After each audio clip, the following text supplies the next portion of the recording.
So you've asked me about settlement that we obtained for our client. I'm not going to name the name, but I do want to start off and thank him for allowing us, just to talk about it, because, client cases are confidential and we're not going to give out client information. But this client's agreed to let us talk about his case. Now, we're not going to talk about his name. We're going to keep that confidential. And we're going to keep the amount confidential, except I want to say it's over $100,000. But why I think it's important is this is a case where our client is an older guy, and I say that lovingly. I'm now an older guy, but he was going to his doctor's office, going there a long time, his longtime hometown doctor, and he liked his doctor. But he's going into his doctor's office, and he grabs the handrail, and the handrail breaks off as he's leaning out going in. And he falls down and he hurts himself, broken bones, that sort of thing. So it was a significant injury. And the interesting thing is he did call us right away. He called us within 24 hours. And when he called us, some wheels started to go into motion. And that gives me a chance to talk about where we are now with investigating the new cases that come in, new clients that hire us. So we have for a number of years now, I think 5 years or more, I lose track of time, but we've had full-time in-house investigators, trained investigators, not somebody who, that we say, hey, go out and take some pictures. No, these are trained investigators. Our current lead investigator is a retired state trooper that was a detective for the state police for years and years, and now heads our investigation unit. And so the case comes in. The gentleman calls us, tells us what happened, tells us he fell at his doctor's office, the handrail broke off, and we get the information.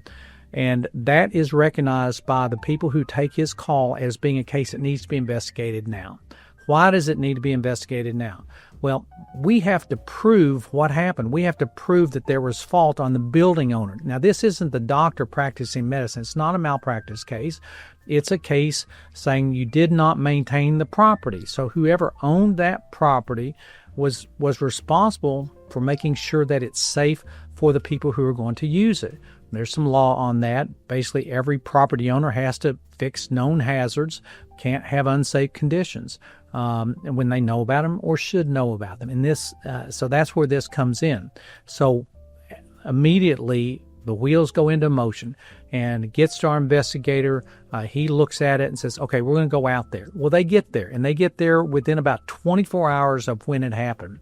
And the interesting thing is when they got there, this handrail that had broken off is leaning up against the building. You can see the other side of the handrail, you think about one on each side. One side's still attached, and this one is not attached, but is now leaning up against the building. Still there. So they start taking pictures. It's the outside of the building, it's public open building, so they're not trespassing, just taking pictures. And what they find is this is an old house. I don't know how old, but probably 60, 70 years old. And this looked like the original handrail, and it was all rusted out on the bottom. And you could see fresh paint over rust. So this handrail is old, it's rusting out. And what do? They don't fix it. They don't make it stronger. They don't put some sort of patch on it. They paint it. Well, unfortunately, our client is the one who goes in, and when he's going in, it snaps off. He falls down, breaks bones, hurt pretty badly. And yet, when we got there, the handrail was still there, but it was within a day or so. Now, if we had not gotten there right away, let's say our client starts talking to the insurance company, wants to say, well, maybe you'll take care of me. And then, maybe a week or two later decides, well, I think I'll call a lawyer. I can almost guarantee you that handrail would not be leaning up against the building, because the insurance company got notified early on, and what they do is they dispatch an investigator, their investigator working for the insurance company, and they would show up, and the first thing they would do is say, well, let's take away this handrail, and let's get this fixed right away. And why would they do that? Well, there is law that says any repairs done after an injury is not evidence that somebody was at fault, and there's a reason for that. as a public policy, we want property owners to fix dangerous conditions. So when they fix a dangerous condition, in this case the broken handrail, we couldn't use that in court against them. So if we showed up and there was this nice shiny new handrail there and fixed, you'd think, well, that's evidence it was wrong. No, it wouldn't be. We wouldn't have the evidence because we wouldn't have the evidence of the rusted out handrail that actually broke off. And if that insurance company got there in time, they would have known what to do to protect the insurance company. And so they would have gotten that fixed. And I don't know if there'd been any case at all. We might not have been able to make a recovery, maybe not gotten any money at all for this client because we could not have shown what was wrong.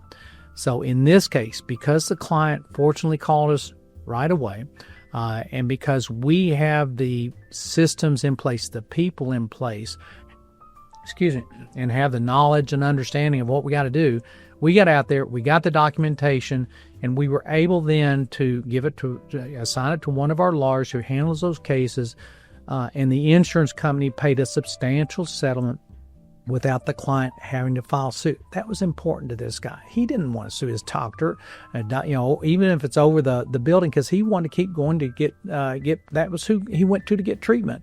And that's kind of a tricky situation. You can imagine it's your doctor and you say, well, doctor, I love you, but I want to sue you. So our client in that case asked us to try to get it settled without filing suit. Had we filed suit, could we have gotten more money? Probably, but that's not what he wanted. And as it was, because we had the evidence, he got a good settlement. Was very happy with it, and happened fairly quickly. So my message to everybody is: look, when something happens, don't wait. Don't trust the insurance to take care of you. They're not going to do it. They're just not. That's not their job to take care of you. Their job is to evaluate, and in the end, they owe it to their company to pay the least they can get away with. They won't say it that way. They'll say that they'll pay a fair settlement, but that's not what we see.